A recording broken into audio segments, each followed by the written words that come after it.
To run a successful business, you need one thing: customers. And how do you get customers? You get them through advertising. You get them through lead generation. But what happens if the leads don't exist or they don't have valid contact information? This is a familiar story all businesses deal with. Then they call these leads who don't exist, or they're bad numbers, or they're not in their service area.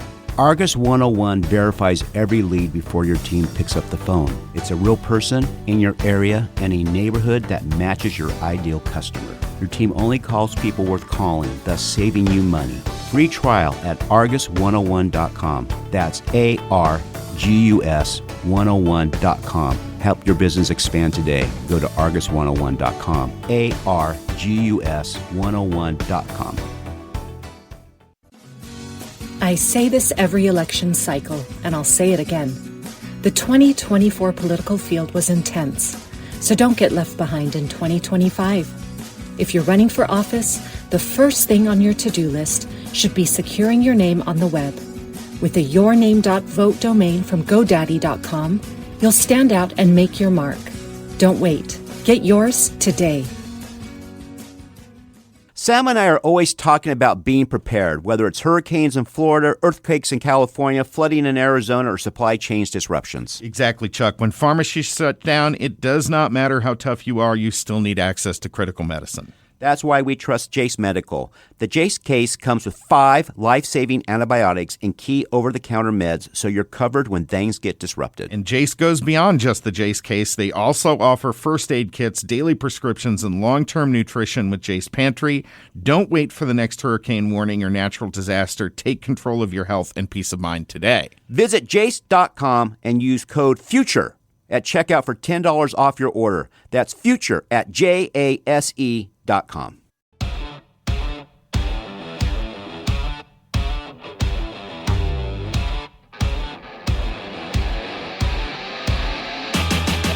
Welcome to another episode of Breaking Battlegrounds with your hosts Chuck Warren and Sam Stone. Our first guest up today, Dr. Bob McClure, President and CEO of the James Madison Institute. Dr. McClure was appointed by Governor Bush to the Florida Elections Commission and served on the State of Florida Education Strategic Planning Council, 2 areas where Florida is doing far better than most of this country. Dr. McClure, welcome back to the program. Thank you. Thanks for having me. My pleasure. I want to ask you first a political question. You know, Florida is the miracle. Florida is this great state of freedom now. It's great for the economy. People are moving there. Does any of this happen unless Jeb Bush is elected 2 decades ago? That's a great question. And we share that story often. I would argue that it doesn't happen because Jeb was, unlike his brother George, Jeb was considered a radical. He's a policy wonk. Right. You know, he was the original kind of believer in limited government, free markets, government reform. So he did everything from bring Florida into the internet age. You could literally email Jeb at jeb.org and get a response from the governor of the state of Florida. He introduced school vouchers on a small level. Like you're talking probably 500 kids.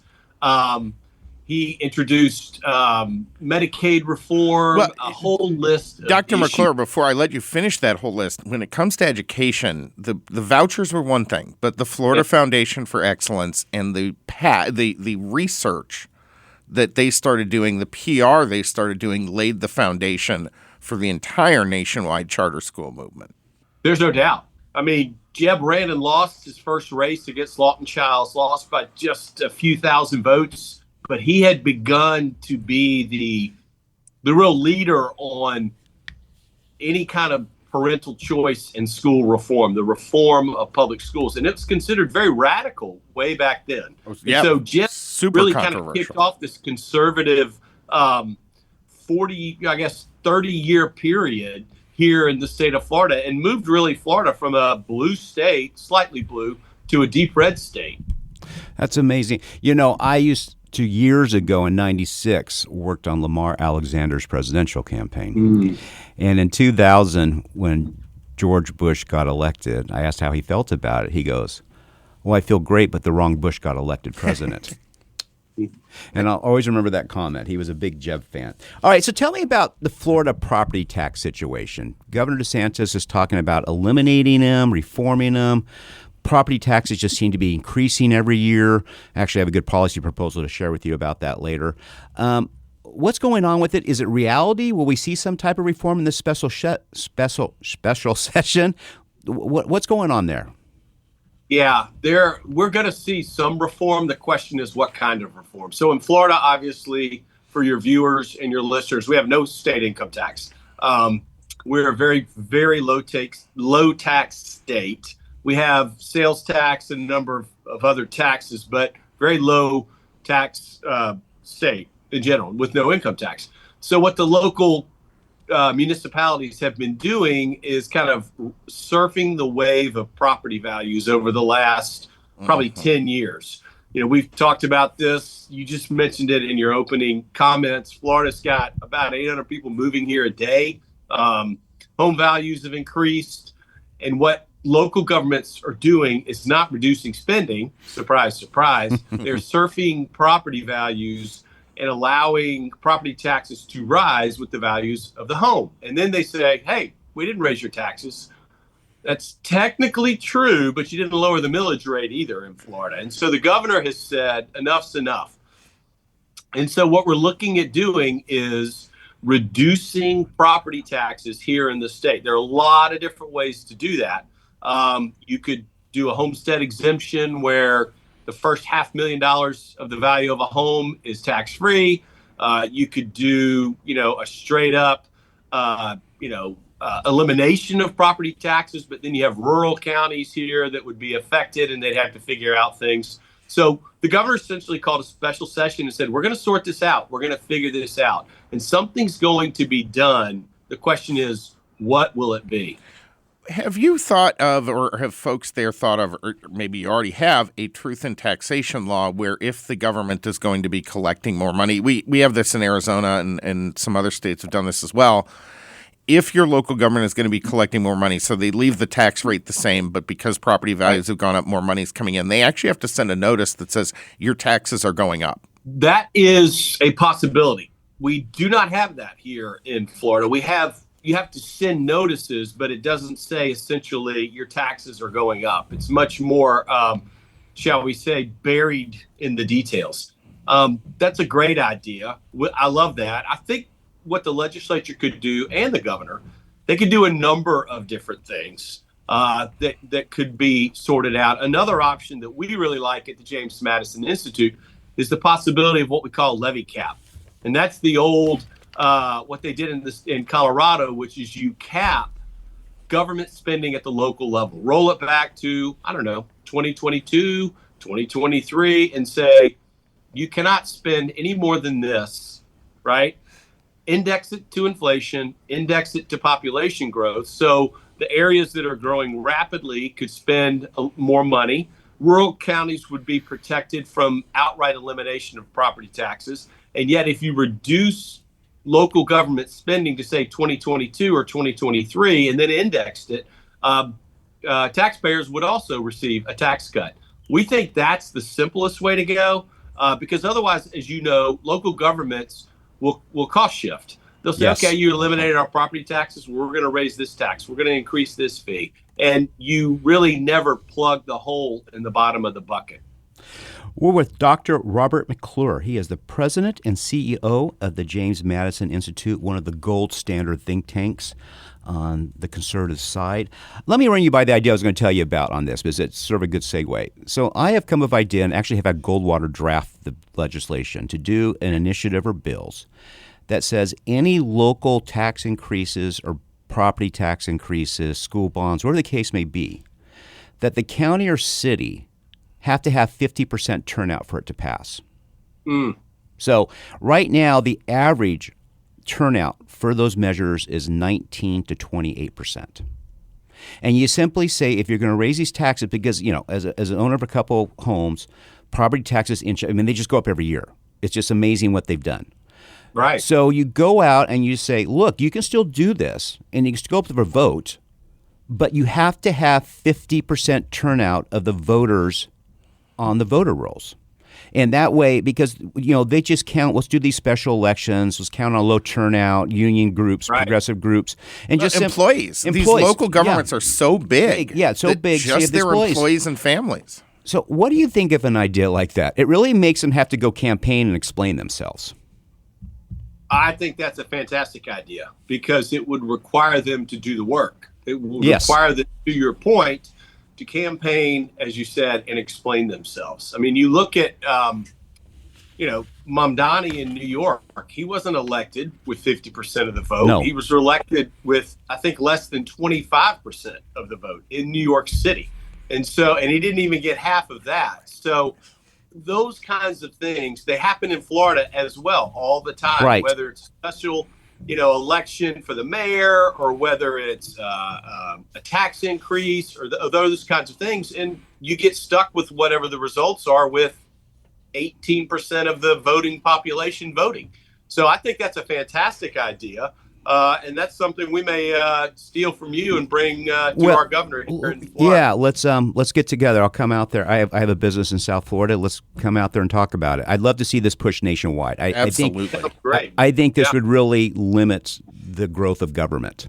Yes. 100%. So, all right, let's go on to something very exciting right now, the SAVE Act. Can you explain to our audience what the SAVE Act is? And frankly, what can Washington learn from Florida about this? Well, the SAVE Act essentially is pretty simple. It basically says that you require a voter ID. You need to be verified as a voter to be able to vote in federal elections. Now, obviously, the federal government can only focus on federal elections. They can't really focus on state elections. But I can tell you here in Florida, we have, if you go back to Bush v. Gore, for example, it was a disaster, a statewide embarrassment. Fast forward to 2024, when you had the most recent presidential election here in Florida. Over the last 20 to 25 years, Florida has implemented a number of reforms. We have 2 time zones. We have about 800 to 1,000 people moving here a day. We have every demographic in the state. We have rural and urban, and we have military overseas citizens. We have retirees that have just moved here. And yet, on election night, we know who's won every single race up and down the ballot by midnight with 23 million people. And so what Florida has done is a number of reforms. The SAVE Act focuses, again, on federal election, but it requires a voter ID and the protection of those voter rolls to ensure accuracy. We're not talking about Jim Crow 2.0. We're not talking about disenfranchising anyone. In fact, with the reforms that Florida has put in, more Hispanics voted in the last election than ever before. More African Americans voted in the last election than ever before. And if you remember, when the Major League Baseball All-Star game was pulled out of Atlanta because Georgia implemented those reforms, and there, Joe Biden called it Jim Crow 2.0, the very next election, more African Americans, Hispanics, and women voted in that Georgia election than had ever before. So that's what we're trying to do. Make it easy to vote, hard to cheat. It's so darn racist saying people of Hispanic origin, black, can't get ID. It's just so racist. I don't know where to start with that one. Yeah, it's insane.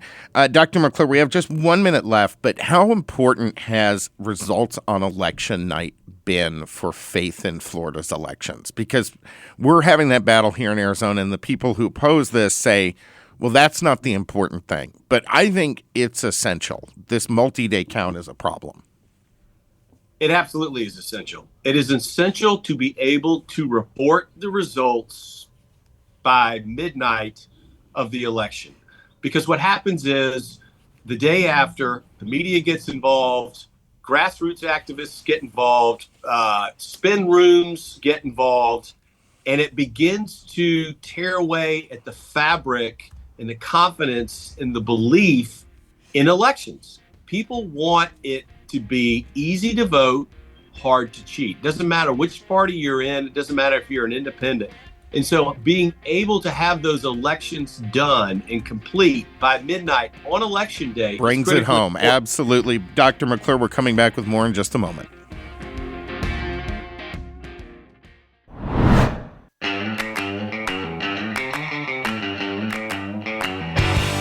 All right, welcome back to Breaking Battlegrounds. We're continuing on now with Dr. Bob McClure, President and CEO of the James Madison Institute. But before we do that, a word from one of our sponsors.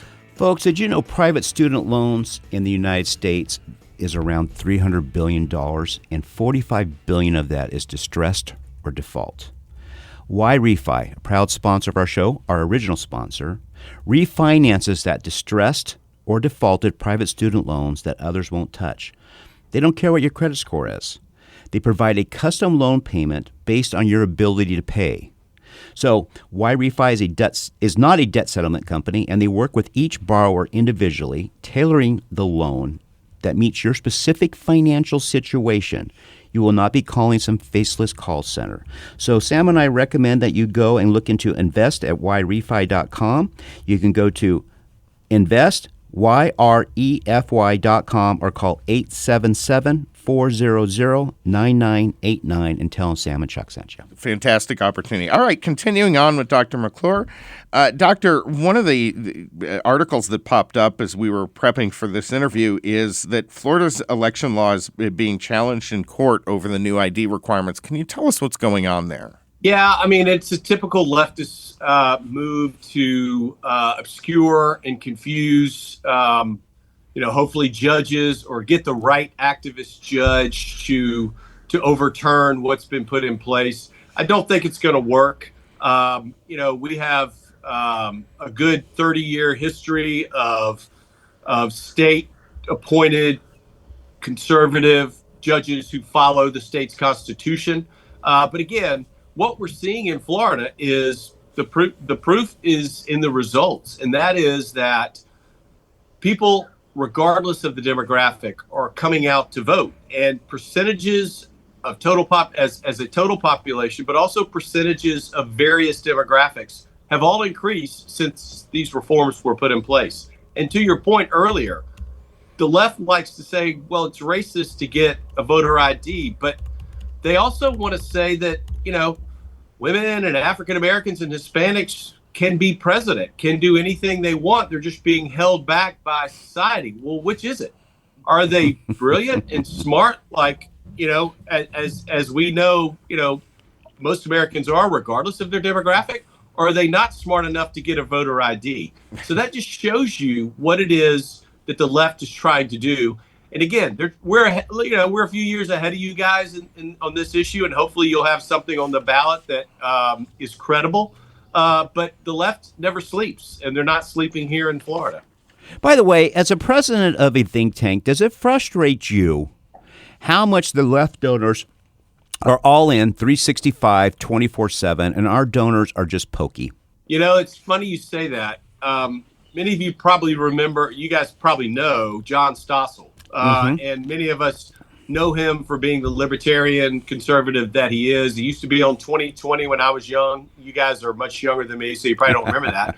But John Stossel had a great line. He said, you got to understand, the left wakes up every day. This is their religion. Yes. And they wake up every day ready to fight. They break the bottle and they walk down the dark alley and they're ready to go. He said conservatives and libertarians, they want to be left alone. They want to live their lives. They want to live their lives without government interference, with their families, with their friends, to make the choices that they are honestly responsible for. So it's hard to corral people who want to be left alone. It is, it's a interesting contradiction. Whereas those on the left who like to be led, who like their marching orders, wake up every day and attack. And that is the conundrum for us on the right and conservatives. Look at the redistricting fight. Republicans are terrible at politics. The Democrats are winning that fight currently. Now, it remains to be seen what happens totally across the country. But the left loves to wake up and fight every day. Conservatives, they want to be left alone. 100%. In one of the areas we tend to like to be left alone is in education. Conservatives prefer school choice and the opportunity to send our kids to as many different, whatever school is going to be best for them.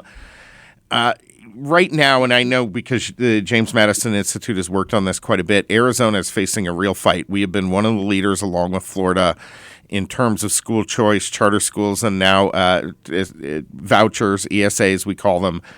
The unions have put a bill are putting a bill on the ballot this fall, basically to undo that. Right. What have these educational opportunities meant for students? Because everything that's talked about in this is about money at the adult level. There is zero discussion I have heard anywhere along the way to getting here about the kids coming from the left. Isn't it interesting that the left always prefers to protect the adults who run the system rather than the kids who are in the system? It's always that way. And I think that what you're seeing in Arizona, based on my reading of it, you all would know better than me, is that essentially the union is trying to confuse and obfuscate on the issue and kneecap this program that is wildly popular and has been from the beginning. It's the same thing in Florida. It's the same thing in Washington, D.C. with their limited school choice program. Wherever parents have more choice and more opportunity, it is always wildly popular. So for the union to somehow say that, this is protecting public schools or this is going to fix, education, well, they're wrong. Here in Florida, graduation rates are through the roof. Third grade reading scores, which are a tremendous measure of success, are incredibly high. In some cases, minority reading scores at the third grade level in Florida are higher than the total population of other states. That's unheard of. And what you're seeing is, in addition to that, parents becoming education entrepreneurs. We all have different children. They all have different strengths and weaknesses. So why would we have a one-size-fits-all public school education system? And if you're poor, God forbid, or you're in an underserved community, why would you be stuck in a school only in your zip code? It's criminal to do that. Well, especially, it gives you no out to push back against these schools. And this is one of the things we've seen. We have about a minute left here, but without competition, public schools continue to funnel more money to the adults, less money to the classroom, and the quality of education continues to decline. That's absolutely correct. Funding is not irrelevant to success in education, but it is a very poor indicator of success in education. We can look at Chicago and New York City and talk about funding. So you're absolutely right. What we're seeing is that when parents have choice, when competition is introduced into the educational system, most public schools actually get better. They don't get worse. And they have to budget. They have to tighten their belt. If you leave public education unchecked, then what happens is, to your point, you see a rise in the administration, central planning, and the bureaucracy, and the money begins to be sucked into those areas to the adults, to your point, in the system. And the children are the ones who suffer. Absolutely. Dr. McClure, thank you so much for joining us today. We very much appreciate you having you back on the program. Folks, follow him on X at Dr. Bob McClure. And stay tuned, because next up we have Congressman Andy Biggs. He's running for governor here in Arizona. Breaking Battlegrounds coming right back.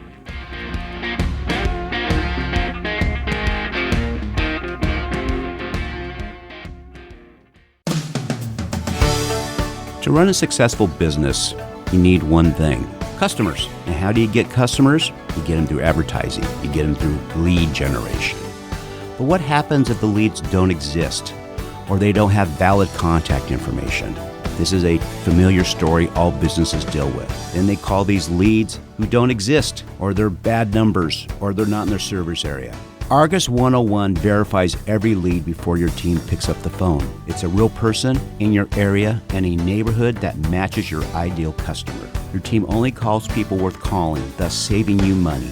Free trial at argus101.com. That's ARGUS101.com. Help your business expand today. Go to argus101.com, ARGUS101.com. Hello, Breaking Battlegrounds listeners. Did you know that private student loan debt in the United States totals about $300 billion? That's with a B. About $45 billion of that is labeled as distressed, which means people are behind on payments. Why Refi, who is a proud sponsor of our show, refinances this distressed or defaulted private student loans that others won't touch. They don't even care what your credit score is. They provide you with a custom loan payment based on your ability to pay. Refi is not a debt settlement company. They work with each borrower individually to tailor a loan that meets your specific financial situation and helps you pay this loan off. So, folks, if you would like to learn more how to put your mind at ease and your budget back on track, call Refi at 877-400-9989 and tell them Sam and Chuck sent you. You can go and look into them at Refi, YREFY.com to get more information. They will help you reduce your monthly payment and guarantee interest rates under 6%, ensuring financial relief to you as you pay off your private student loan. Jump on that website or call them today. All right, imagine this. You're running for president. Yes, president. What's the first thing you need? Well, besides the $1 million fundraising, you need to secure your web domain. You need your name, .vote. Easy to remember, straight to the point, and a direct link to your campaign. No, but seriously, whether you're getting out to vote or convincing people that yes, you can fix the potholes on Main Street, a .vote domain helps you stand out. It's not just a website, it's a call to action. Head over to GoDaddy.com or Name.com, type in your name, .vote, and boom, you're ready to make a lasting impact. Get started today with your .vote web address. Sam and I are always talking about being prepared, whether it's hurricanes in Florida, earthquakes in California, flooding in Arizona, or supply chain disruptions. Exactly, Chuck. When pharmacies shut down, it does not matter how tough you are, you still need access to critical medicine. That's why we trust Jace Medical. The Jace case comes with 5 life-saving antibiotics and key over-the-counter meds, so you're covered when things get disrupted. And Jace goes beyond just the Jace case. They also offer first aid kits, daily prescriptions, and long-term nutrition with Jace Pantry. Don't wait for the next hurricane warning or natural disaster. Take control of your health and peace of mind today. Visit jace.com and use code FUTURE at checkout for $10 off your order. That's FUTURE at JASE.com. In today's digital world, standing out is more important than ever. Whether you're running for office, leading a cause, or hosting a vote for the cutest pet in town, you need a web domain that's simple, memorable, and action-oriented. You need a .vote web domain. It's clear, impactful, and establishes a lasting presence for your campaign. Don't wait. Head to GoDaddy.com or Name.com, type in your name, .vote, and get started today. Because after all, every pet deserves a web address that's as special as they are.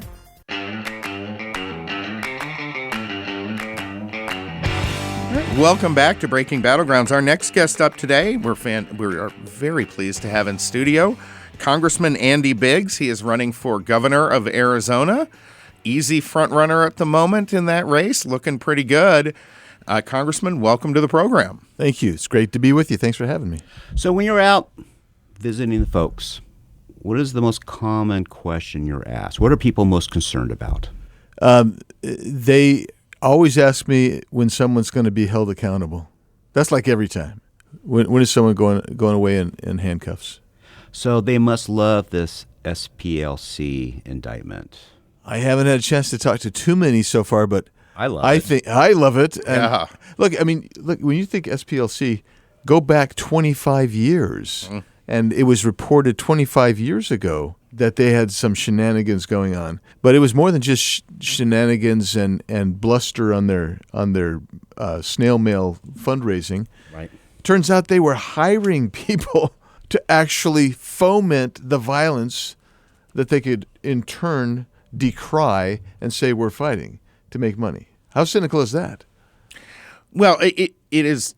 In a certain way, it's sort of Juicy Smollett writ large, right? And yeah. I mean, the appetite for racism on the left has exceeded the demand for decades now. That's a great way of putting it. I mean, remember this, that the KKK which is ostensibly what they were fighting, it had largely been managed and totally set to the side of society. Nobody would ever admit that they were KKK. No. Unless you were a Democrat in Congress, like Charlie Bird. But other than that, you just didn't hear it. And so by 25 years ago, when the first inkling that SPLC was corrupt was, KKK was down to fewer than 2,000 known members. Fewer than 2,000 members. And they were totally irrelevant to society. You didn't see marches. You didn't see any of cross burning. You didn't see that. Every few years, a couple dozen of them would walk through Pocatello, Idaho, and that'd be that. Yeah, or the suburb of Chicago that used to get that, right. So, I mean, that was it. But they were done. They were unplugged. But this, when you look at it, it could be even worse than we're thinking. Where this was done, they were fomenting this solely for economic purposes. Well, so their assets increased 420% since Charlottesville. Exactly. And in Charlottesville. And my question for you is, why would an organization like that have to have their assets overseas? I mean, they're a nonprofit, right? They're not being taxed, so why would they put assets overseas? Well, first of all, Charlottesville, remember that they were paying people in Charlottesville to foment violence. Exactly. And the lady was killed, right? So there's blood on their hands to boot. But then when you start looking at it, what you really say is, if you look at the indictment, they have all kinds of fake companies that they're running money through. And the known assets in their 990 form is just under $800 million. And the salaries that they were paying, I mean, you start listing out salaries, $500,000 for this person, $250,000 for this person, and there's a bunch of them about $250,000. And that is that just gets back to why they were doing this. It was not because they wanted to create this blended society. What they wanted to do was foment disruption to make money. You and I have found out, and Sam has made this comment before, certain organizations start out with good intentions. And I think the Southern Poverty Law Center early had some good things done. They were instrumental in some things. But it seems like as they grow like government agencies, they have to keep giving themselves a reason to be around. Yeah, that's right. Justify your existence. And that's what they were doing. But they were grifters. Yes. Never forget that. They were grifting on this in the most cynical way. But you're right. It's like government. I mean, I'll just give you a quick example. I was trying to actually eliminate ethanol in engines. It tears engines tears apart. Engines it's apart. terrible. Causes gas to go up. Causes, by the way, feed for your cattle to go up. It's a really expensive thing. And the emissions from it are worse from the environment than gasoline. Yes, exactly. So it's a congeries of bad ideas and bad outcomes. So I introduced a bill to stop that. And all hell broke loose. Yeah, I'm sitting there, the chairman says, "Hey, that's a good idea, Andy. I'll be with you." And so I do it. And every Democrat votes against it, and all but like 3 Republicans voted against it. And I'm like, I had no idea that so many states grew corn because that's what it was all about. It was just about corn. Right. It was not about doing what was right for policy or for the country. Well, but I keep also hearing there's a hunger crisis throughout the world. We couldn't sell our corn for other things besides ethanol. Well, you can actually make other crops. I mean, the monoculture farming of mass corn, it has its own environmental problems. Ethanol is a disaster from top to bottom. Yes. And by the way, the corn growers have got. We're talking about E15. You got a number of Midwest farm states that want us to mandate E15 year round. No, thank you. Across the country, and that's Breaking Battlegrounds. Coming back with more with Representative Andy Biggs here in just a moment.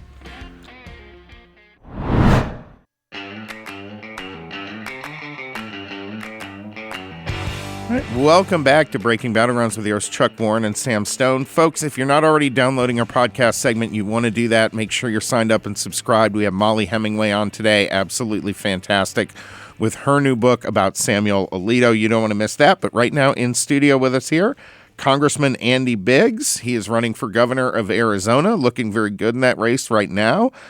Follow him on X at Andy Biggs for AZ. That's the campaign account. Or if you want to follow his official account from Congress, it's at Rep Andy Biggs AZ. So, problem in politics now, everybody's so angry all the time.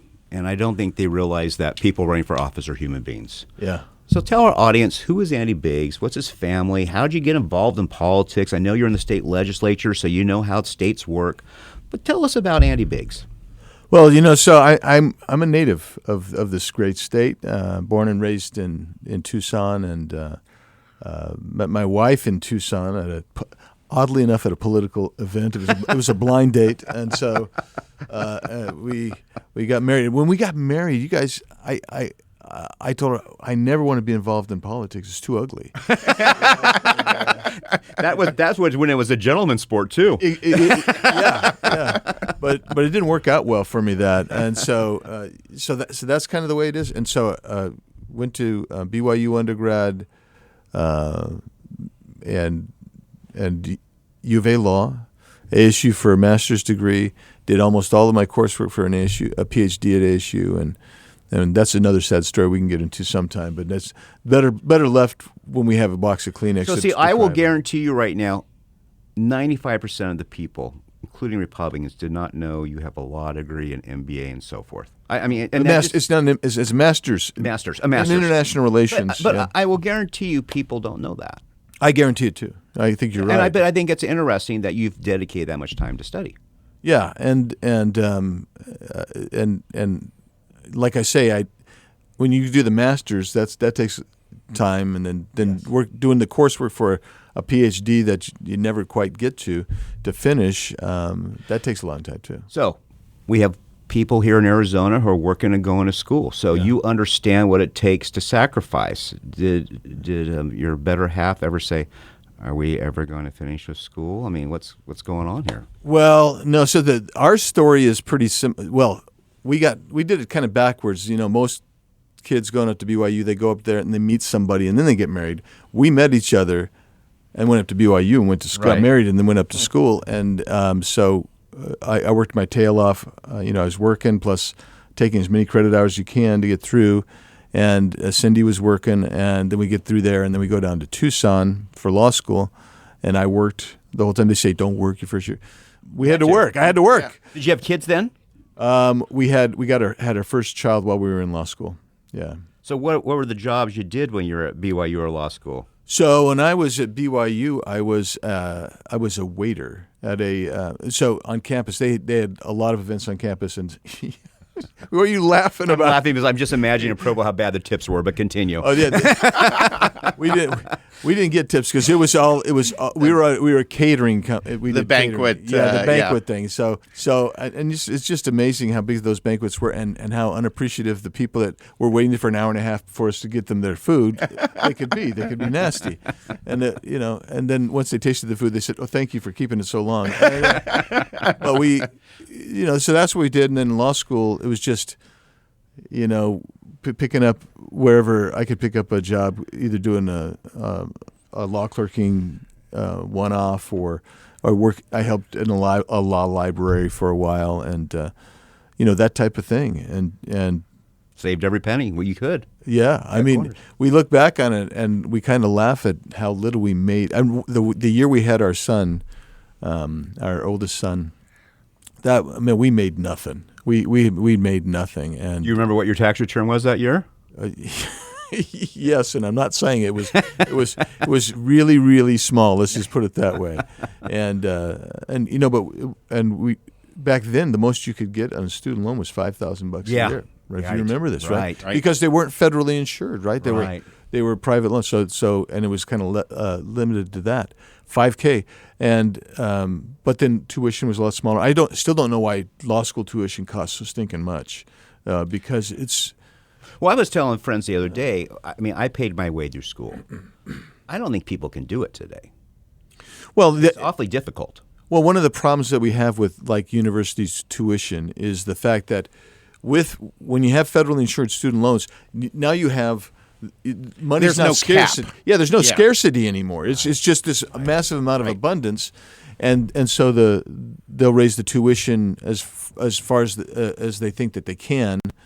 And you remember in 2008 when we had a big downturn, the only place in America where there was construction going on, and certainly in Arizona, was at the university campuses. Right. Because there was endless supplies of money, and that's why they raised their tuition, and that should stop. They should stop. There should be no federally insured loans there. Well, and one of the other things, this happened kind of right through the era when I was going to school, is you saw them become more than just educational institutions, where it became, it became a day camp and a daycare, and all of a sudden you have concerts paid for by the school. You have these huge entertainments and entertainment facilities, and all these things that have nothing to do with the actual educational attainment. And those costs come with massive administrative costs. So they're ballooning it in ways that aren't benefiting students past their time on campus. Right. I mean, that'd be real interesting, Sam, if you looked at it and said, how much do you spend on administrative costs that have nothing to do with somebody getting a degree in, well, something meaningful anyway. Right. It's really difficult to see the utility with a lot of what they do. In other words, there's a lot of fat that should be cut. Mm-hmm. And it's not just in Arizona State University. This is broad across the fruited plains. I don't believe there is a state that has this in its sights and under control right now. No, I don't know of one. And so the fight is, you get these students come out, they graduate, they've got massive amounts of student debt, which is what Democrats are saying. Well, let's just forgive it. Let's just forgive that debt. Well, we're talking. That is a bubble that is supposed to be $800 billion to $1 trillion. So if you forgive that, you got a big problem. It's $1.7 trillion, and it goes against our national debt. Right. That's right. Everybody forgets. It's a national debt problem. That's right. Yeah, 100%. This whole thing has gotten so out of control with the spending costs. Why do we not make universities back their loans, where they have to actually care about ROI, where if the student defaults on it, the university's on the hook too? My goodness, I can't believe you even suggested something as outlandish as holding someone accountable for what they're doing. That's amazing. Yeah, no, it's not a bad idea. I think I've heard other people say the same thing. It's just so difficult in D.C. to get the political will to do that. That's the problem. I mean, because I think it's a good idea, and I would hope that we could do something like that. Maybe we can do something like that in the state. Yeah, let me ask you this. So you were in the state Senate president, right? Right. Okay. What did that experience in being in Congress, what are the lessons you will take and apply to being governor of Arizona? Well, first of all is that I've seen the budgets, both state and federal. I actually wrote budgets in the state. And I think that is important because not only – so we have a $2 trillion structural deficit at the federal level. About half of that, it looks like is fraud, waste, and abuse. And in Arizona, the estimate is $10 billion a year in fraud, waste, and abuse. And just to put that in perspective, the general fund budget from the legislature is $17 billion, roughly. So over half of that, of the total, probably total spend, which includes federal dollars, is potentially fraud, waste, and abuse. And that means that if you could winnow that down, even by 50% or a third, 20%.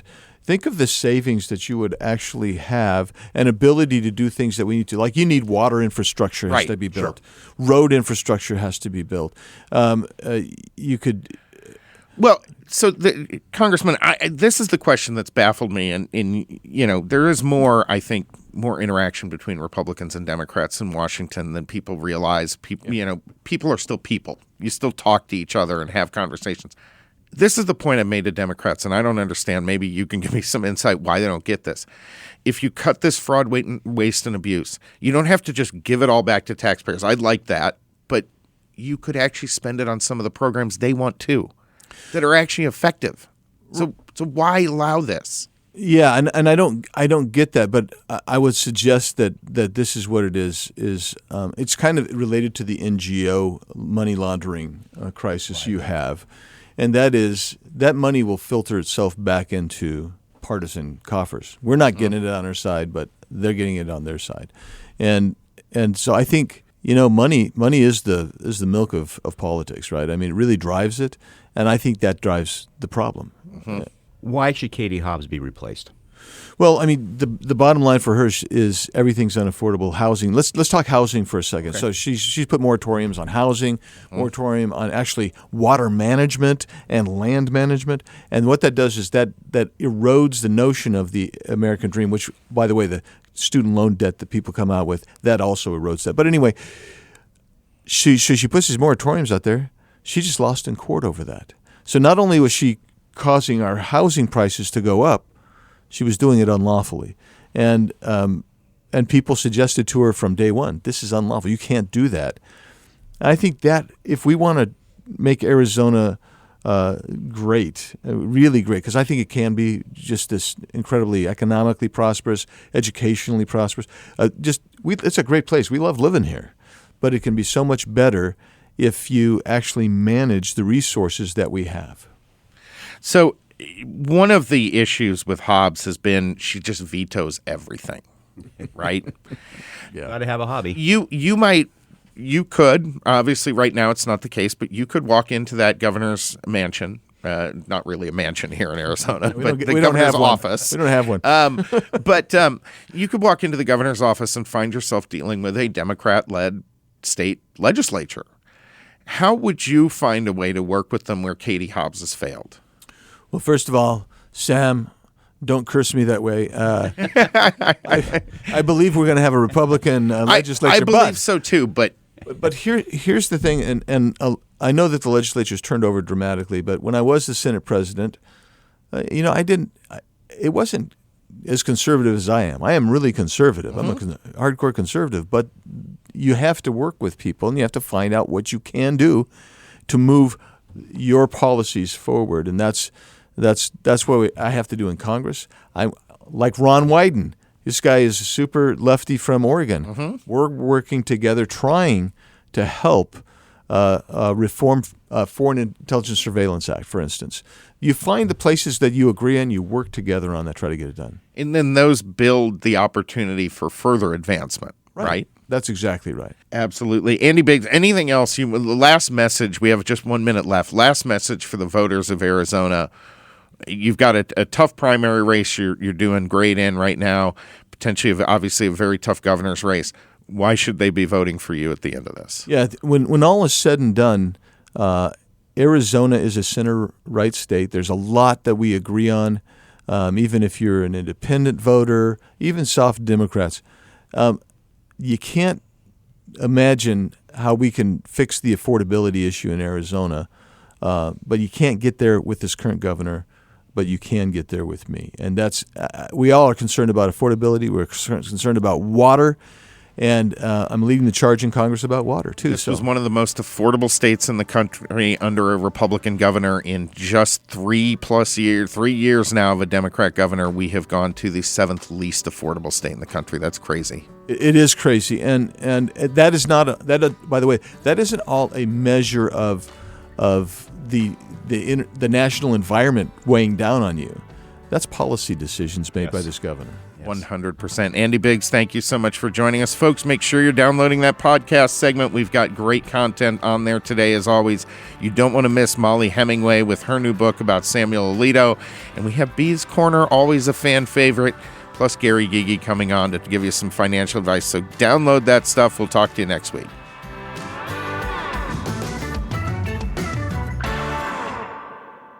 Sam and I are always talking about being prepared, whether it's hurricanes in Florida, earthquakes in California, flooding in Arizona, or supply chain disruptions. Exactly, Chuck. When pharmacies shut down, it does not matter how tough you are, you still need access to critical medicine. That's why we trust Jace Medical. The Jace case comes with 5 life-saving antibiotics and key over-the-counter meds, so you're covered when things get disrupted. And Jace goes beyond just the Jace case. They also offer first aid kits, daily prescriptions, and long-term nutrition with Jace Pantry. Don't wait for the next hurricane warning or natural disaster. Take control of your health and peace of mind today. Visit jace.com and use code FUTURE at checkout for $10 off your order. That's FUTURE at JASE.com. In today's digital world, standing out is more important than ever. Whether you're running for office, leading a cause, or hosting a vote for the cutest pet in town, you need a web domain that's simple, memorable, and action-oriented. You need a .vote web domain. It's clear, impactful, and establishes a lasting presence for your campaign. Don't wait. Head to GoDaddy.com or name.com, type in your name.vote, and get started today. Because after all, every pet deserves a web address that's as special as they are. Hello, Breaking Battlegrounds listeners. Did you know that private student loan debt in the United States totals about $300 billion? That's with a B. About $45 billion of that is labeled as distressed, which means people are behind on payments. Why Refi, who is a proud sponsor of our show, refinances this distressed or defaulted private student loans that others won't touch. They don't even care what your credit score is. They provide you with a custom loan payment based on your ability to pay. Why Refi is not a debt settlement company. They work with each borrower individually to tailor a loan that meets your specific financial situation and helps you pay this loan off. So, folks, if you would like to learn more how to put your mind at ease and your budget back on track, call Why Refi at 877-400-9989 and tell them Sam and Chuck sent you. You can go and look into them at YREFI, YREFY.com to get more information. They will help you reduce your monthly payment and guarantee interest rates under 6%, ensuring financial relief to you as you pay off your private student loan. Jump on that website or call them today.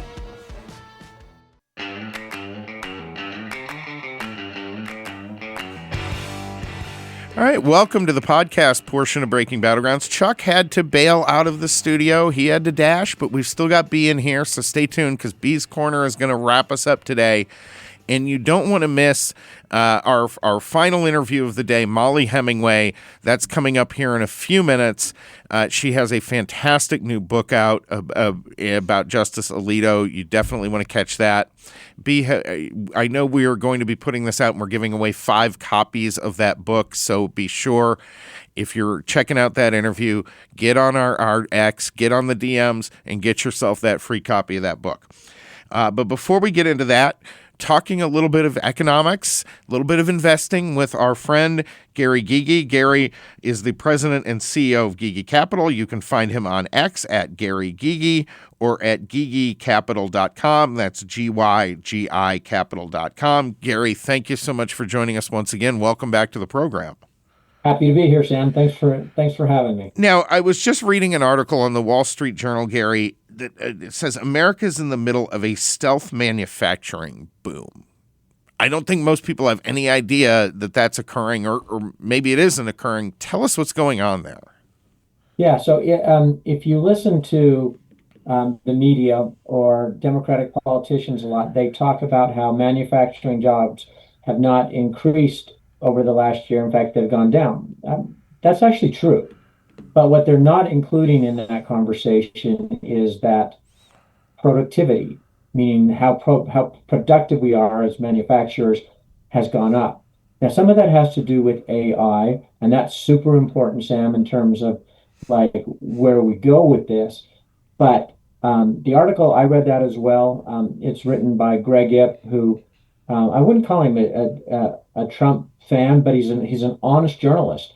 And so he brings up some really good points. Manufacturing jobs dropped by 100,000 over the last year, but production, super important again, it's up 2.3%, and manufacturing shipments is up 4.2%. So you add those things into the conversation, and I think you see what he's talking about, which is there's a stealth manufacturing boom which is taking place. Thing that America does, there is demand for a product, then manufacturers in America ramp up and they meet that demand. And so so that is important if you are a manufacturer. And going forward, there are certain industries that probably are going to do really well under this area. And so manufacturing of furniture, probably not one of those. And so that's something that gets manufactured overseas at a lower labor cost. But there's a lot of industries that are around these data centers that are springing up in order to make AI work. And all of those are going to be very involved and productive in terms of making those data centers up and running. Does the current situation with Iran, the world price of oil, but inflate? Pardon me, I'm kind of struggling around a concept here, and maybe you can help me refine it a little bit. But inflation is relative to a certain extent, right? So that while our energy prices here have gone up in the United States, they're going up much more in other parts of the world. Energy prices for fuel in China, Europe, Australia, all those other places have gone up even more dramatically. Is that actually long-term creating a structural advantage for the United States? I believe it is, and because this energy, oil exploration, it can be changing and maybe permanently. So let's just talk about this in terms of the Strait of Hormuz and the energy that has flown through there historically. Has created about a 5% increase on oil, therefore gasoline, because of Iran always threatening to close the Strait of Hormuz. Now, if that gets resolved, then energy is going to come down by the mere fact that Iran is not threatening the Strait of Hormuz. However, in the meantime, and President Trump has talked about, a lot of oil tankers are heading towards the U.S. Gulf of America in order to fill up and then move back to their final destination, which means that the U.S. is becoming an oil, let's just call it an energy exporter, because it also includes liquefied natural gas. Mm-hmm. And so if the U.S. is exporting oil and also liquefied natural gas around the world, that makes us an extremely strong country in terms of our position as it relates to energy. And that's why, yes, you're correct, the price of oil, therefore the price of gas has gone up since the war started. But Europe, Asia, lots of other places, it's gone up much more, particularly jet fuel has gone up a lot. And I think that is hurting countries around the world. U.S. is in a stronger position. One of the things that may help us, Sam, is that we're not particularly strong as it relates to heavy sour crude. That's what's processed into jet fuel and sometimes diesel. And we're getting that now from Venezuela because they were heavy sour. The U.S. is heavy in what's called light sweet crude. Mm-hmm. So if we get a lot of heavy sour oil from Venezuela, we're able to process that into jet fuel, but also diesel, then that puts us in an even stronger position in terms of not just gas as we use it, but diesel and jet fuel around the world. So we're in an enviable position as it relates to energy around the world. So I'm bullish about that. In the short term, it all relates to how quickly the Strait of Hormuz gets opened up. And so if it does get opened up satisfactorily, I think the price of oil and gas comes down. If the prices stay elevated, as Secretary of Energy alluded to, then we may see higher inflation as it relates to that, because energy goes into so many products that are manufactured. And so if you have higher oil prices, therefore higher gas prices, you may see higher inflation over the next year. And that's something that the administration is going to have to deal with and deal adequately with. You referred to all those oil tankers lining up to come into the Gulf of America and to our southern ports to load up on oil. A lot of those then transiting all the way, literally halfway around the world, to Asian markets. Mm-hmm. Is this something that the federal government should consider stepping in and maybe stepping on California's toes? Because realistically, it's the lack of refining capacity and the lack of port, oil port and gas port capacity in California that's causing that would be far cheaper if we had those resources once again, which we used to. 20 years ago, we had that. Yeah, I think that's starting to be in the works. I have noticed that Secretary Wright, who's the Secretary of Energy, is pressuring the opening of a refiner that's been closed for about 20 years, if he's successful in doing so, and it looks like he will be. And if that happens, and if you see a more reasonable governor elected in the fall, right now the two Republican candidates are in first and second place. So if you see a more Republican or reasonable governor, I think you could see a lot of refining take place in California, Sam, and that would be an awesome addition to our energy output. 100%. All right, one last topic before we let you go here today, because this affects a lot of the small business owners. We know we have a lot of small business owners who listen to our program here. What we know and don't know about the tariff refund process. What is going on there? Yeah, so some of it is clear, some of it is unclear. But starting this week on Monday, then people that paid the tariffs as they were coming in, and the government's not referring to consumers that purchased product that was higher in price due to a tariff, but they're talking about the importers who actually paid the tariff. They can start applying for refunds on those tariffs as early as this week. They're approved over about 90 days, and then refunded, it looks like within about a year. So it's not something that you flip a switch and you're going to get your refund immediately, but it looks like that is in the works. And so people who paid those tariffs should start seeing confirmation of a refund and then payment of those refunds sometime within the next 9 months, I'm guessing. Fantastic. Gary, how do people get a hold of you? Because obviously, folks, if you're listening to this, the reason we love having Gary come on this program and the reason he's so generous with his time is because he's also able to reach out and help a lot of folks meet their needs, meet and achieve their dreams for themselves and their family, their financial futures, securing all of that. Gary, how do folks get in touch with you so they can work with you? Because there's not many people we talk to who have the acumen and the broad knowledge that you always bring, talking about economics and the markets and various opportunities that are out there. Well, first of all, Sam, thank you for the kind words. I do appreciate this. I have been doing this for a very long time. And if someone wants to reach out to us, there's several ways of doing it. You can call us at 801-787-0342. That's 801-787-0342. Or go to our website and request an appointment, and that's gigicapital.com, G-Y-G-I capital, C-A-P-I-T-A-L.com. Fantastic, Gary. Thank you so much. As always, we love having you. Look forward to talking with you next week. Folks, stay tuned. We have Mollie Hemingway coming up with her new book. You don't want to miss that. And if you hop on our X DMs right now, we are the first 5 people that DM us for a copy of Mollie's book. We'll get a free copy courtesy of Breaking Battlegrounds, so you don't want to miss that. And then stay tuned. Our final segment, it's exploding in popularity already, Bee's Corner. We settled on an actual name. That's coming up as well. So stay tuned for all of that. Breaking Battlegrounds back in just a moment.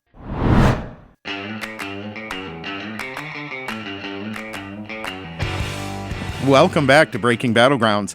Our final guest up today, Mollie Hemingway, editor-in-chief of The Federalist, senior journalism fellow at Hillsdale College, Fox News contributor, and a best-selling author. She has an amazing new book out. I'm going to admit, I have not yet read it. Chuck is well into it. He grabbed it just the last night, I think, and he says it's riveting. You can't put it down. Mollie Hemingway, the author of The Justice Who Reshaped the Supreme Court and Restored the Constitution, talking, of course, about Samuel Alito. Mollie Hemingway, welcome back to the program. It's great to be here with you. So, 2 questions. First of all, what is the significance of Justice Alito on the court? And the second thing is, as you wrote this book, what surprised you? Well, I'd previously written a book with Carrie Severino on Justice Kavanaugh, and I really enjoyed writing about the Supreme Court. When we did that book, we were talking to a bunch of people, including justices. And one of the things that we kept hearing from people was, why does nobody talk about Alito? He's this giant on the court, and nobody knows anything about him. And I realized there has never really been anything written about this guy, even though he's been on authoring or part of all of the important decisions of recent years, not least of which is the landmark decision Dobbs, which overturned Roe v. Wade, which had been a goal of the conservative legal movement for literally 50 years.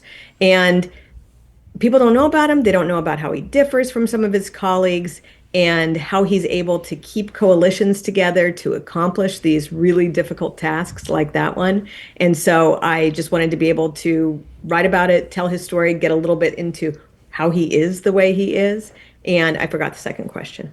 What surprised you when you wrote the book? I mean, when we research something always surprises us. What surprised you?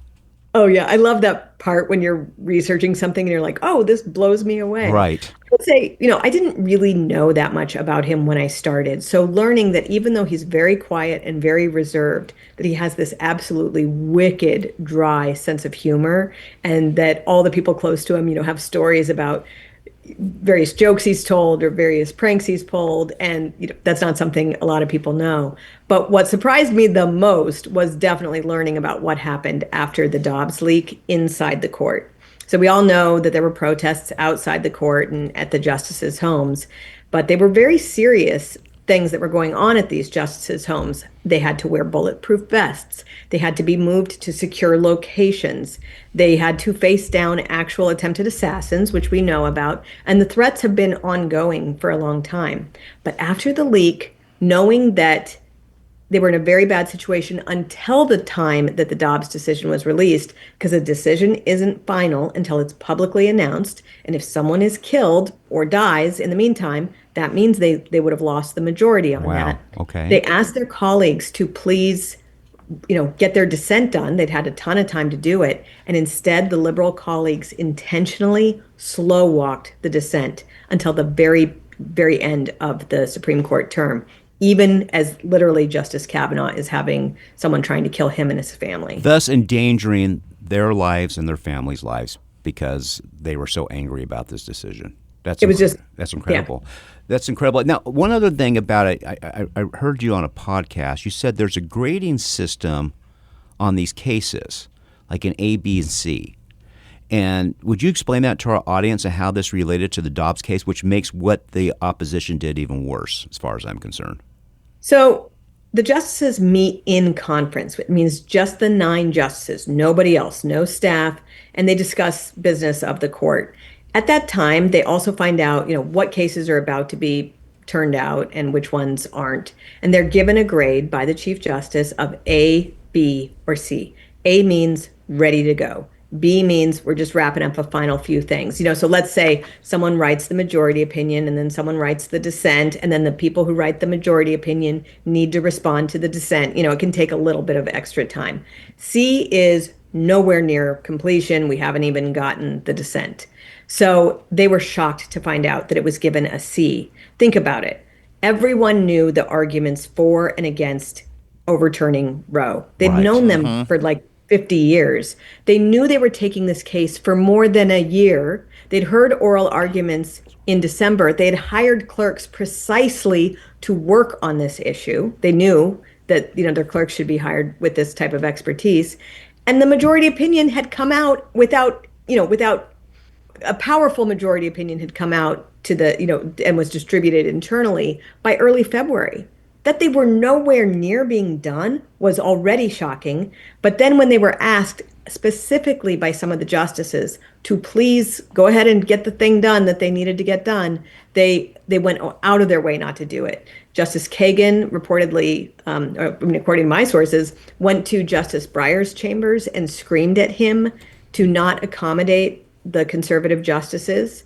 And then they included, once they wrote their dissent, they included that footnote, totally unnecessary, to a case that really was still being worked on, knowing that it wouldn't come out for several more weeks. So the Dobbs decision didn't come out until until June 24th or something like that. It was crazy. We're with Mollie Hemingway. She is the author of Alito, the Justice Who Reshaped the Supreme Court and Restored the Constitution. My last question, then I'm turning it over to Sam. Where was Merrick Garland during all this? Why did they allow this to happen and the threats these justices received? It just seems like Biden and Merrick Garland didn't care.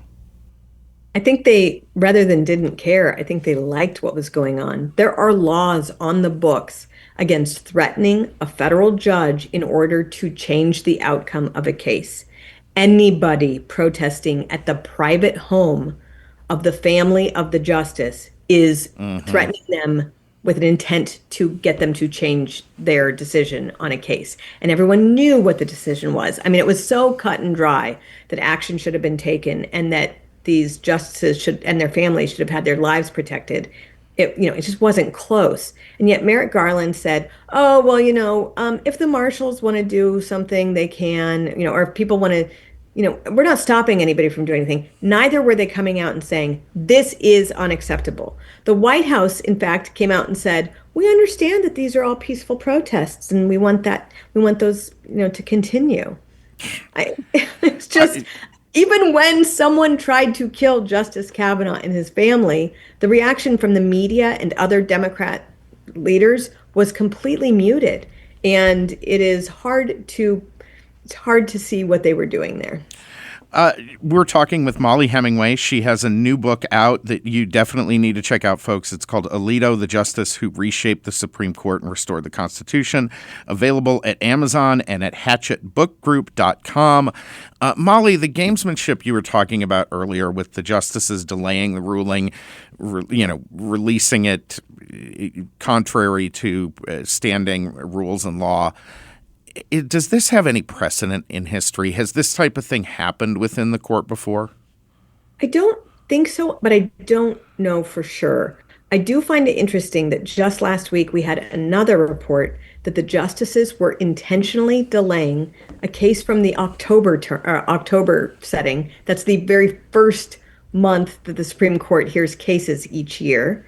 And that there was a report that they are slow walking the racial gerrymandering case, that their dissent in that, because they think that it will help Republicans and hurt Democrats. So we're now starting to see a pattern. The liberal justices are not dealing well with the fact that they're not in power. This is something that conservatives have had to deal with for decades, and they did it without, putting their colleagues' lives at risk or engaging in partisan games like this, but they're not doing well. They're starting to speak publicly against their colleagues, which is such a violation of a long-standing norm. They are also impugning the integrity of the court. Again, violation of a long-standing norm. What you're supposed to do on the court, you put all your mean stuff in your opinion or your dissent or your concurrence, and then you go and have drinks. But that's not what's happening now. They're being public. They're trying to get the public to help them in their attacks on the court and its integrity. You made a great point in your book about when Ronald Reagan was president. U.S. Attorney General Edwin Meese talked about reforming the court, going back to his original standards. And then you made the point that William Brennan, in response to that, at Georgetown, called that originalism was arrogance cloaked in humility, and that he said the court should worry less about the views of the founders and more about the values of equality and individual rights. Brennan was completely transparent in his view that the court's job was to interpret the Constitution according to evolving standards of morality. Will you explain to our audience the difference between Mises' view of originalism and Brennan's, I felt, just the gushy-feely, how I feel theory of law, which seems to be Justice Jackson right now?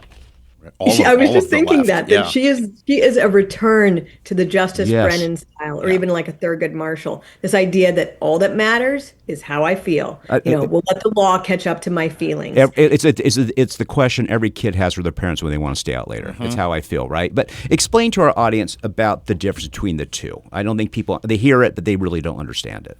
It's really about rule of law versus rule of man. Rule of man is very based on what someone feels at a moment or what they say the evolving standards of the time suggest for a given moment. Rule of law is a way of saying originalism. this idea that we are all bound by the same Constitution. And the way to understand the Constitution is not what we wish it said or what we think we could get away with saying. It says, what did they mean when they wrote the Constitution and when it was signed into being our law?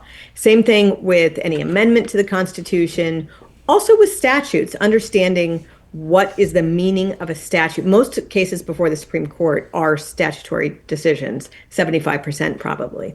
So you also apply it to that.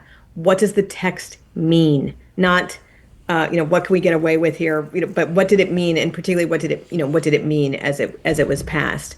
These debates about the court are really at the heart of everything. For decades, really beginning with Woodrow Wilson, firming up under President FDR, but lasting for decades later because of stupid decisions made by presidents like President Eisenhower. They had a court that was just engaged in, well, we wish the people had voted for this thing that they didn't vote for, so we'll just say it's the law.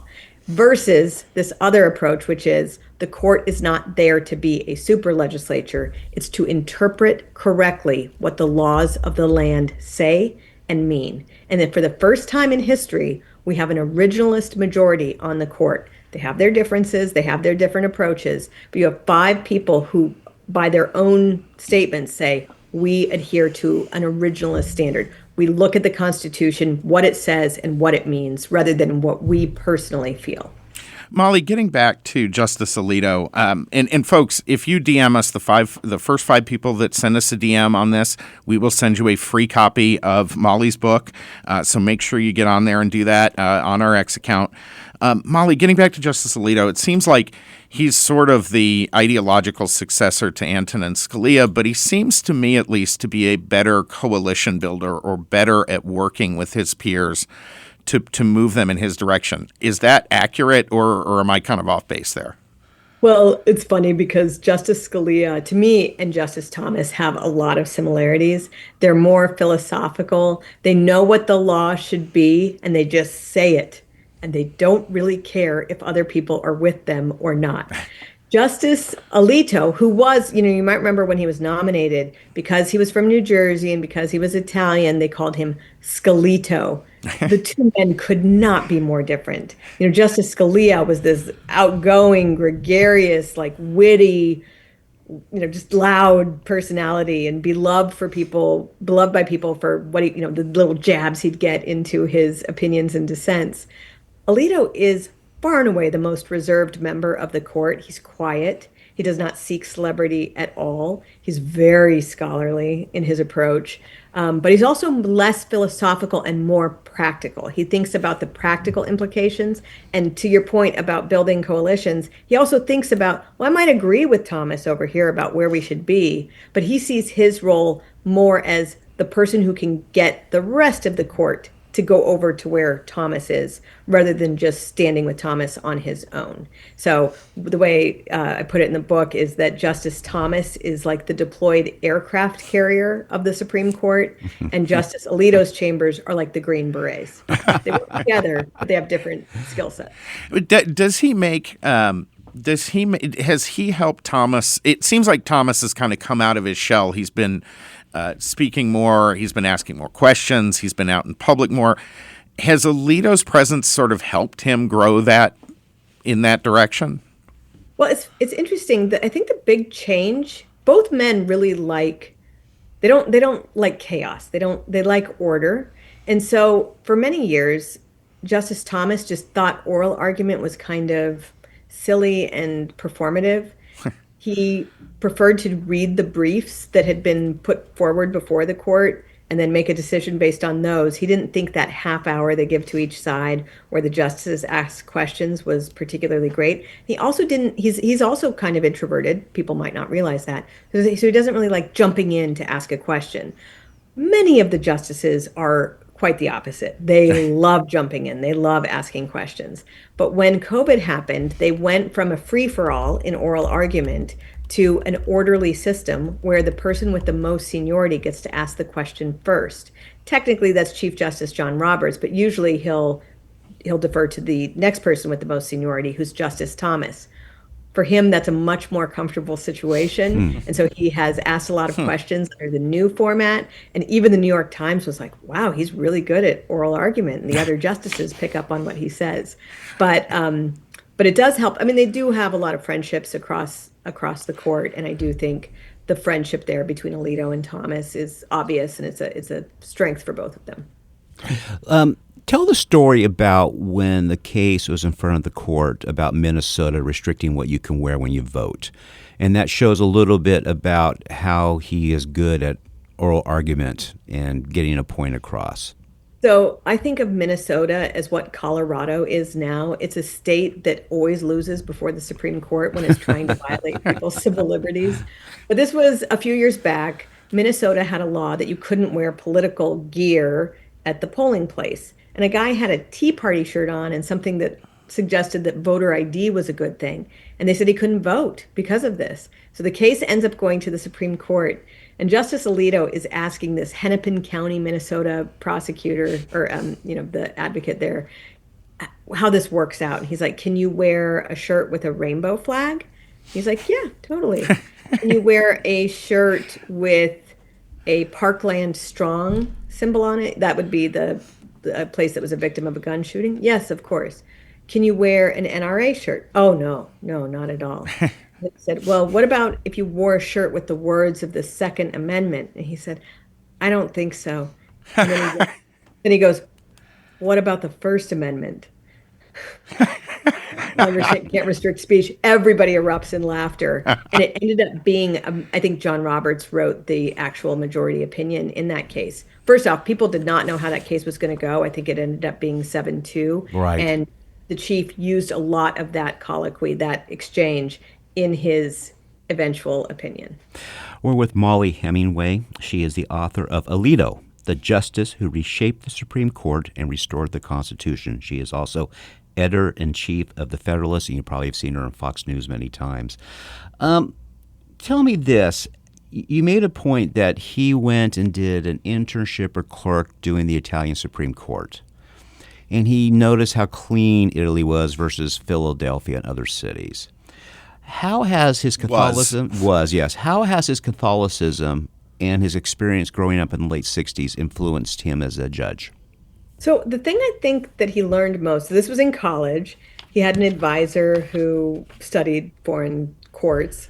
And Italy had just for the first time, they were going through a lot of changes in their government, and they just set up a Supreme Court for the first time. So he encouraged Alito to go over to Italy and study it. It was the perfect senior trip, getting to be in Italy, which he hadn't been to before, but it's the land that his father came from and his grandparents came from.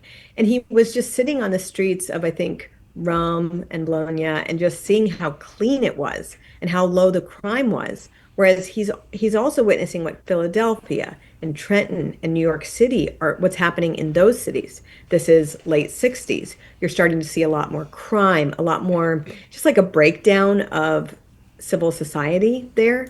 And for him, it was a reminder of how some policies can really hurt the middle classes and lower classes in America, and how it doesn't need to happen. And he seems to care more deeply about that than some of his colleagues. And he also, as a former prosecutor, he just thinks like having order in a society is one of the first and chief goals of government. And it makes him, again, more practical than some of his colleagues. Mollie, before we let you go here, we have about 5 minutes left. We wanted to talk on something, obviously, that's been hugely in the news, which is everything going on with the SPLC. Can you give folks a quick rundown on that? Because obviously, I think Democrats are trying to foul the pitch as fast as they can, because this is turning into a disaster for them. I just wanted to say one last thing on Alito that I hope people take away from him. We live in a time when people seem to care only about principle or only about winning. And I think Alito is this model. And I hope the book shows this, how you can be both extremely principled and also thinking about how to secure victories for America or for the American people. And I think that's like a really important lesson to learn from his life, particularly since we know so much about Thomas and Scalia, who are also great. But as for the Southern Poverty Law Center, a group that I have condemned for about 15 years or more.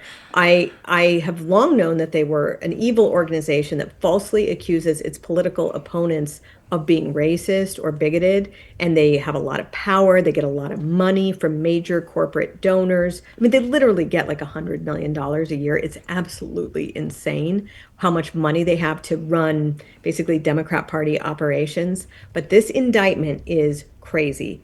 It says, there's laid out, assuming this is true, what is laid out in the indictment, they were not finding enough racism to raise money off of. So they started funding not members, but leaders of groups that were doing racist things. And then the leaders were organizing things like the Unite the Right rally. These people they were funding, they were giving money to them. And then they were raising money from donors to fight the racism that they were creating. They were setting up fake bank accounts to hide what they were doing.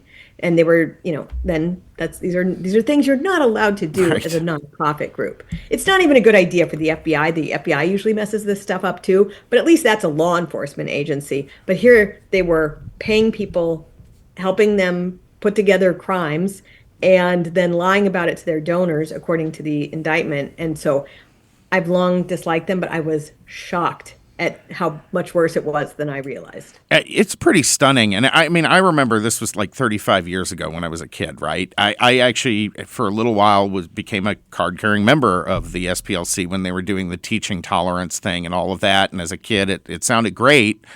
I got a little bit older. You started seeing some of the truth that you've been exposing for a long time. But this is on a whole different level. And the defense that Democrats are rolling out that you alluded to, that, they're just doing what any law enforcement agency does. They're not a law enforcement agency. And also, even by the worst FBI standards, sometimes the FBI will be like, we're working with some people to fight terrorism. And then as the case rolls out, you're like, you guys were the ones coming up with the terrorism. Right, the Gretchen Whitmer thing, for example. Yes. Yeah. But even by those standards, that's not what's happening here. They're not like paying an informant. They're paying the leaders of these groups, and they're paying them massive sums of money, millions of dollars, and then saying to people that they're trying to fight the thing that they're funding. You could just, John Roberts on Fox yesterday said it was like if a firefighting group paid an arsonist to set fires, and then they went out and raised more money to say, there are all these fires being set that we need to put out. It's such a level of corruption. It's unbelievable. And it also is kind of heartening that they had to fake the racism because there wasn't 100%. Right. 100%. Yeah, the demand for racism on the left has exceeded the supply for a couple of decades now. Mollie Hemingway, thank you so much for joining us today. I know you have a bit of a time crunch. We really appreciate you taking the time to join us. Folks, go to our RX account, go on the DMs. If you're one of the first 5 people in there, we will give you a copy of her new book, Alito, the Justice Who Reshaped the Supreme Court and Restored the Constitution. You can get that on Amazon or Hatchet Book Group. And follow Mollie on X at MZ Hemingway and obviously at The Federalist. Mollie Hemingway, thank you so much once again. Always a pleasure. Thank you so much. Bye. Bye-bye. You know what's interesting about that, Sam? I Googled last night what the Supreme Court's approval rating was in 2016. 60%. Today it's 39%. And that's all because the left has made a concentrated effort to tear it down. Yeah. No, look, this is where, and we've talked about this a little bit on the program, but with the filibuster in the Senate. Mm-hmm. It's very clear if Democrats get control of all 3 branches that they will expand the Supreme Court. They will pack it. They will try to limit its, reach in terms of Republicans defending the really should get rid of the filibuster and pass a law that says you can't stack the court. Right. You can't do this without X, and they should just do it now. No, you should do all of it now. Yep. You should do all of it now because I think, look, folks, you heard yesterday, Chuck. You probably saw this. Trump administration essentially admitting that gas prices may stay this high or higher for another year. Yeah. Well past the midterms. Yeah. Republicans are likely to take a bloodbath 100%. in these midterms, right? Yeah, 100%. There's at least a chance we can hold the Senate. Yeah. But what that means is you're now down to 7 months. Yeah. No, I agree. I mean, look, I have held back on this, but they're going to do it when they get it. And it's time to make those changes, and it's time to codify saying you need to do this with the Supreme Court and blah, blah, blah. It's time to codify 9 justices and do everything else. I mean, really just go whole hog right now. Yeah. Folks, this is Breaking Battlegrounds. We'll be right back.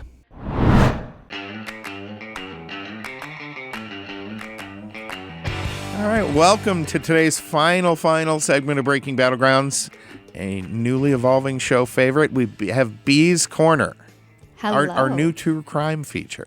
Welcome. How we doing? What do we got today, Bee? So today, this is a story that happened back in 2022 in Green Bay, Wisconsin. 24-year-old Taylor Shabiznis was charged with first-degree intentional homicide, mutilating a corpse, and third-degree sexual assault. But the story started... He was doing a lot of shabusiness. Oh, yep. She was doing a lot. She was doing a lot of shabusiness. Wow. This is one of those stories where, when they call somebody a crazy girlfriend... She's the crazy girlfriend. Okay, that's maybe a little further than the crazy girlfriends I've dealt with, but okay. Yeah, this is. So it started at around 3:25 a.m. when the victim's mother heard the door slam and went downstairs to find her son's head in a bucket. Yeah, she called the police. The person who was last with the victim was Taylor, so they ended up finding her on the east side of town with the rest of the body parts in her car. In a crock pot box, his legs were. What? Wait. Yeah. And then, so... Okay, that has to be a very large crock pot, right? Or had they I'm thinking at least 15 quarts. I mean, yeah. Yeah, so then... He's a very small guy. Kind of both, maybe. Yeah, exactly. So that, and then the rest of his body, she went into the basement of the home when it happened because they did meth before the whole murder incident. And oh, I'm shocked. Yeah, they got into some sexual relations, and included some chains, and one thing led to another. And she said she enjoyed choking him very much, and she didn't plan on killing him, but the chains they did it. They kept her going, and she just killed him. And then she decided to dismember him with a bread knife, but she told the police that the bread knife was the easiest thing to dismember him with. A bread knife. Yeah. And then she told the police that they're going to have fun finding him, like a little scavenger hunt. So she's a little bit crazy. Now, do we know if this woman had a history of violence before this? Oh, yeah. She had a rap sheet longer than a CVS receipt. Like, this wasn't out of nowhere. Ankle monitor. Yeah, she had an ankle monitor, too, that was supposed to be on before the crime even occurred because she had a warrant out. So, yeah, she was already in some stuff. Wow. Yeah, so this just kind of topped it off. Yeah. My goodness. Yeah, she's going to be in jail forever. Bond set at $2 million. She's not getting out of there. She's not. Okay, so, but do we have a timeline on when the court case is going to happen? Like, where are we with the case right now? It already happened. Done. Final. Yeah. Oh, they so had she's all been the evidence convicted they and everything's needed. done? Yeah, and I mean, she even said to the police, there's a couple different statements she said besides, you're going to have fun trying to find all the organs, but... She Yeah, do we have any? What did this woman do other than be a crazy murderess? I think she was just was she a butcher? Young bum, just 25, not doing much in life. Wow. In Green Bay, Wisconsin. There's something about Wisconsin with the serial killers dismembering though. Yeah, but see, here's the thing. Okay, I grew up on a farm. We hunted. I dressed animals, right? Yeah. Doing all of this with a bread knife strikes me as it took an extraordinary amount of work. Yeah. And time. She went out of her way to say she enjoyed it. Even methed up. Herself. Yeah. Wow. Yeah. Yeah. Okay, but they're not seeking the death penalty, or are they? There's been no note of that. No. Wow. She's stuck in jail forever. I mean, I'm of the view with this kind of thing, if you have them dead to rights, it's just like Chuck is. Just let's get it over with. Let's get rid of them, execute them, move on. I hate the super lengthy process for that. I think it should be a clear standard. Like if there's no doubt, zero doubt at all, Well, what is the point of saying somebody is a danger to society and they can't be living in society? Prison's its own society as well. Why should they be allowed to stay there? And it costs a fortune. Yeah, like they're waste of space. Yeah. Waste of space. Wow. Waste of space. At least she'll like her chains in prison, though, being all chained up. I'm sure she's enjoying it. I mean, unfortunately, like, they probably are bread knives somewhere in a prison. Oh, my God. Yeah. Yeah. Bread knives, meth, and chains. Wow. So Taylor could be thriving right now, guys, but instead she... Okay. That's... You know what I liked about history when they've had these cases is they gave them great nicknames. yeah. You know what I mean? Like, we need to come up with a nickname for these killers. With her last name, Taylor Shabusiness. Shabusiness. Like, No, that's what I'm saying. She's Like, asking for what? Like, we have to. someone They more have to. creative than me needs to come up Yeah. with a good moniker for this one. Yeah. I see. I'm bad at this. I'm sitting here. I'm like, the murderous shabusiness, but that's not. Taking care of Shabusiness? No. Well, that's. I mean, wait. Okay, but there was something. Murder Inc. was a thing back in the day, right? So like, she's in the murder shabiz. That's a good one. All right. She's in the murder shabiz. All right. Well, we got anything else on Bee's Corner today? No, that's it. Okay. That's it. But that was a good one, though. Right? Yeah. Yeah. Wow. Something about Wisconsin and serial killers, man. I don't know. Well, it is very cold and dark in the winter. Yeah. I mean, I grew up there and, like, I did okay. I was fine. I don't know, but like I feel like this is a thing. Like Fargo didn't come out of nowhere. No, you're right. You're right. Yeah. All right, folks. Thank you so much for joining us once again. As always, we love having you as part of our program. If you are not, I mean, obviously, if you're listening to this, you're listening to the podcast, you're already subscribed, you're downloaded. But send this to a friend. We do not have the same subscription model that a lot of people are out there doing. We're not trying to sell you a bunch of merch. We really just depend on our listeners on all our platforms. So if you can send this to a few of your friends and help make sure you're liking all of those new podcasts when they come out, that makes a huge difference for us here, for Chuck, for Brendan, for all of our crew here today. Thank you so much. And Breaking Battlegrounds will be back next week.